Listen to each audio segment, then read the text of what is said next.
In today's video, I'm going to teach you how to add a display name in Reddit. By the end of this walkthrough, you'll know exactly where to go in your account settings and how to update the name that people see when you post or comment. First, make sure you're logged into your Reddit account on your browser or in the Reddit app. This process works very similarly in both, and the key is to find your profile area and then your settings.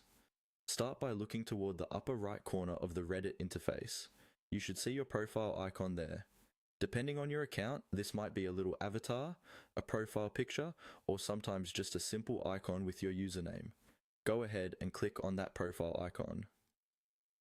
This opens a small menu where you can access important parts of your account. From this menu, you'll see an option labeled Settings. This is where Reddit keeps most of your account controls, including privacy preferences, notifications, and profile details. Click on Settings to open your account settings page.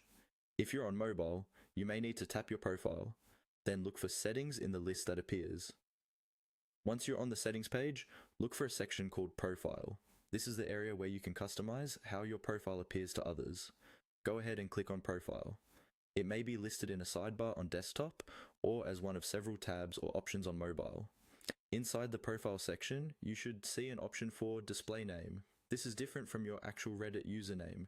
Your username is permanent once it's set, but your display name is how you want it to appear on your profile, and sometimes in posts, and you can usually change it as needed. Click on Display Name to edit it. Now, type in the display name you want to use.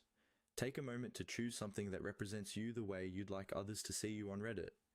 It could be your first name, a nickname, or a more descriptive name, as long as it follows Reddit's community guidelines.